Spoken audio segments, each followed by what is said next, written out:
नमस्कार, चुगलीबाज में आपका बहुत बहुत स्वागत है। अगर हम बात करें सुपरस्टार्स की लाइफ के बारे में तो वो भी किसी फिल्मी दुनिया या फिल्मी कहानी से कम नहीं होती। राजेश खन्ना की अगर हम बात करें तो उनकी जिंदगी भी एक फिल्मी कहानी की तरह ही दिलचस्प थी।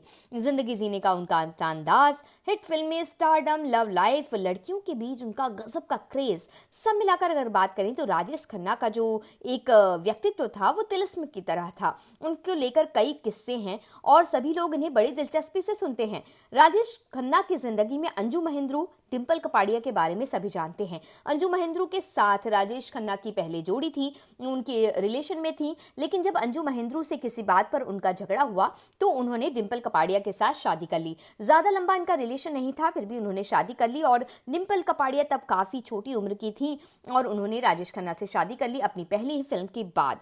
और यहाँ तक कि उनकी पहली फिल्म भी रिलीज नहीं हुई थी उस वक्त तक। और अंजू महेंद्रू के घर के सामने से राजेश खन्ना ने अपनी बारात लेकर गए थे डिंपल कपाड़िया को ब्याहने, ताकि अंजू महेंद्रू का दिल जले। तो इस तरह के व्यक्तित्व के थे राजेश खन्ना। लेकिन एक और राजेश खन्ना के साथ नाम जुड़ा एक और महिला का, जो कि है अनीता अडवाणी, जो राजेश खन्ना की लिव इन पार्टनर है, ऐसा वो कहती हैं अपने आप को। वो बिग बॉस में भी आ चुकी हैं और उसके दौरान भी उन्होंने बताया था कि वो डिप्रेशन में थी और शो में आके उनको शांति मिली, क्योंकि राजेश खन्ना की मौत के बाद उन्होंने अपने रिश्ते के बारे में बताया और उन्होंने कहा कि वो उनकी प्रेमिका है और आशीर्वाद में कई साल से उनके साथ लिव इन में रह रही हैं। जब राजेश खन्ना के निधन के बाद उन्होंने पत्नी का हक पाने के लिए भी खूब हंगामा किया था।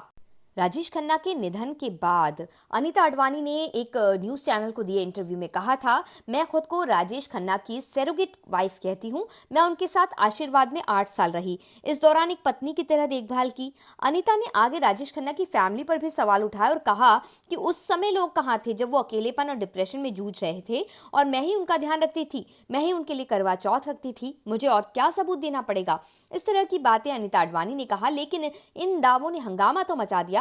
पर डिंपल कपाड़िया, ट्विंकल खन्ना, रिंकी खन्ना ने इस बारे में मीडिया से कोई बात नहीं की और इस दावे पर राजेश के करीबी जो भूपेश रसीन थे, उनके बेटे हर्ष रसीन ने भी बताया कि मैंने उन्हें यानी कि अनीता को कई बार आशीर्वाद में देखा है।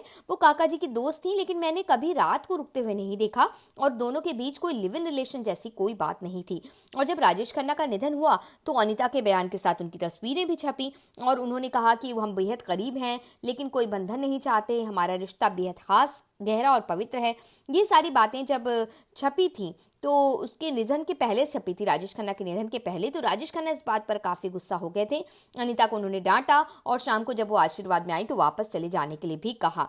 राजेश ने खुद भी कभी भी अनीता के साथ बारे में कोई बात नहीं की और ना ही उनके बारे में कोई रिश्ते की बात भी की थी। और ये सारी बातें भी जो हैं वो अनीता अडवाणी खुद ही कहती आई, लेकिन बार बार ये कहने के बावजूद उनका कोई भी रिश्ता सामने नहीं आया और बाद में कानूनी तौर पर भी उन्होंने लड़ाई की कि ताकि उन्हें ये जो अधिकार है, आशीर्वाद जो राजेश खन्ना का घर था उसका अधिकार मिले, लेकिन वो इस अधिकार को पाने में असफल रही और ये ट्विंकल खन्ना की हुई और ट्विंकल खन्ना और रिंकी खन्ना और साथ ही डिंपल कपाड़िया का ये घर हुआ।